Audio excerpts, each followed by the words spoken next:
Hi అండి. Welcome to రాజేశ్వల్ మరొక కొత్త వీడియోతో మీ ముందుకొచ్చేసాను. ఇవాల్టి స్పెషల్ వచ్చేసి రేపు వినాయక చవితి కదండి. ఈ వినాయక చవితి స్పెషల్ బెల్లం ఆవిరి కుడుములు ఎలా చేసుకోవాలో వీడియోలో చేద్దాం. వీడియోలోకి వెళ్ళే ముందు మన ఛానల్ని ఫస్ట్ టైం చూసినట్లయితే మన ఛానల్ని సబ్స్క్రైబ్ చేసుకోండి. మన ఛానల్ పేరు వచ్చేసి రాజేశ్వల్. లైక్, షేర్, సబ్స్క్రైబ్ అండి. ఇప్పుడైతే వీడియోలోకి వెళ్దామండి. నేనైతే ఫస్ట్ ఒక కడాయి పెట్టుకున్నాను. ఆ కడాయిలో మనకి ఫస్ట్ ఏదైనా కరెక్ట్గా మెజర్మెంట్తో చేస్తే పర్ఫెక్ట్గా వస్తుంది అనమాట. నేనైతే ఒక కప్పు బియ్యం పిండి తీసుకున్నాను. ఒక కప్పు బియ్యం పిండికి 2 కప్పులు వాటర్ పోసుకున్నాను ఎగ్జాక్ట్గా. అదే కప్పుతో 3/4 బెల్లం వేసుకున్నానండి. నీళ్ళు కొంచెం మరుగుతుండగానే మనము 3/4 బెల్లం వేసుకొని బాగా ఆ నీళ్ళల్లో బెల్లం కూడా మరిగిపోవాలన్నమాట, కరిగిపోవాలి. కరిగితే సరిపోతుందండి, పాకం గీకం అవసరం లేదు. ఇంకా కరిగిపోయిన తర్వాత ముందుగానే పచ్చిపప్పు నానబెట్టుకున్నానండి. అవైతే అందాజుగా మన టేస్ట్కి తగ్గట్టు, కొంతమందికి ఎక్కువ ఉంటే ఇష్టం, కొంతమందికి తక్కువ ఉంటే ఇష్టము. అది మటుకి మన తినే టేస్ట్ని బట్టి వేసుకున్నాను. ఒక గంట సేపు నానబెట్టుకోవాలి. నానిన పచ్చిపప్పు వేసుకున్న తర్వాత ఒక్క పావు గంట హైలో పెట్టుకొని మూత పెట్టుకొని మధ్య మధ్యలో ఇలా కలితిప్పుకుంటూ ఉందామండి. మనం పచ్చిపప్పు పట్టుకొని ఇలా అనగానే తునిగిపోవాలన్నమాట. అంతసేపు బాగా తిప్పుకోవాలి. మూత పెట్టుకొని సిమ్లో అయినా ఉంచుకోవచ్చు, లేదా దగ్గరే ఉండి హైలో పెట్టుకోవచ్చు అన్నమాట. చూడండి, అప్పుడప్పుడు ఇలా తీసేసి చూద్దాము అది ఇరిగిందా లేదా అని, అది ఉడికిందా లేదా అని. పచ్చిపప్పు ఆల్మోస్ట్ ఉడికిపోయిందండి.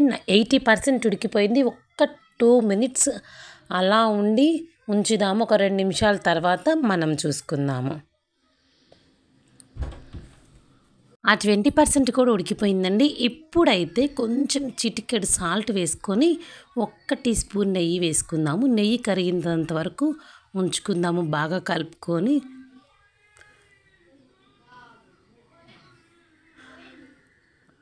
చూడండి, బాగా నెయ్యి మొత్తం మనము వాటర్లో కలిసిపోయేంత వరకు ఉంచేసుకున్న తర్వాత, ఇప్పుడు నేను ఫస్ట్ చెప్పాను కదండి, 1 గ్లాస్ బియ్యం పిండికి 2 గ్లాసుల నీళ్ళు, అంటే ఒక కప్పు బియ్యం పిండికి 2 కప్పులు నీళ్ళు, 3/4 అంటే యావరేజ్గా షుగర్ తినే వాళ్ళకైతే 3/4.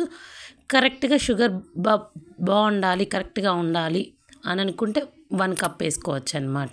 షుగర్ ఏమో 1:1, వాటర్ ఏమో 1:2. ఇప్పుడు ఆ 1 కప్పు బియ్యం పిండి వేసుకొని ఇంకా ఆపేసుకుందామండి. స్టవ్ ఆపేసి పక్కకు తీసుకొని బాగా కలుపుకుందాం. ఇప్పుడు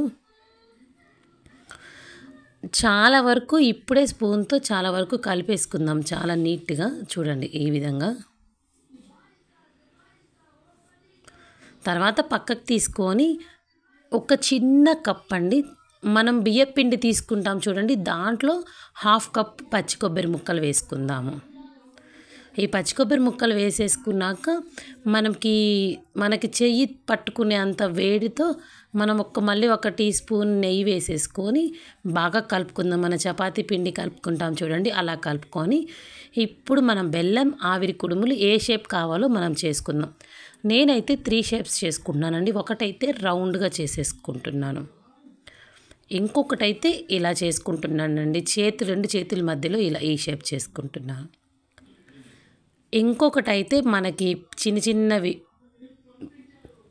ఇడ్లీలాగా ఉంటాయి చూడండి, అప్పాలు అంటారు చూడండి, ఆ టైపు. ఈ 3 రకాలు చేసుకున్న తర్వాత ఇప్పుడైతే నేను ఇడ్లీ పాత్ర తీసుకొని వాటికి నెయ్యి అప్లై చేసేసుకున్నానండి ముందే. ఇప్పుడు మనం ఒక్కొక్క దాంట్లో ఒక్కొక్కటి పెట్టుకుందాం అన్నమాట. ఇదిగోండి, ఇలా చూపించిన విధంగా మొత్తం పెట్టేసుకుందాము.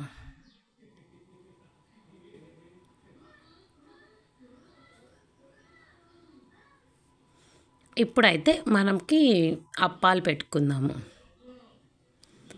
ఇప్పుడు ఇంకొక షేప్ చేసుకున్నాం కదండి, చేతిలో పట్టుకొని చూడండి, నెయ్యి అప్లై చేసుకుంది కనిపిస్తుంది కదా అన్నమాట.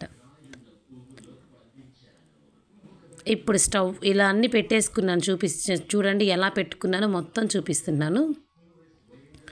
ఇప్పుడు స్టవ్ ఆన్ చేసి సిమ్లోనే ఒక 15 మినిట్స్ దాకా కదిలించకుండా సిమ్లో ఉంచుకొని, మనం ఇడ్లీ ఎలా అయితే ఆవిరి మీద ఉడకబెట్టుకుంటామో అలానే ఇవి కూడా ఒక 15 మినిట్స్ వరకు ఉంచుకోవాలన్నమాట. చూడండి, ఒక 15 మినిట్స్ తర్వాత చూడండి చాలా చక్కగా ఉడికిపోయి చాలా టేస్ట్ స్మెల్ అద్దిరిపోయిందనమాట. అంతే అండి. ఇంకా ఇవన్నీ తీసేసుకొని మనం ప్లేట్లోకి తీసేసుకొని సర్వ్ చేసుకుందాము. వినాయక చవితి స్పెషల్ వినాయకుడికి చాలా ఇష్టమైన బెల్లం ఆవిరి కుడుములు రెడీ అండి.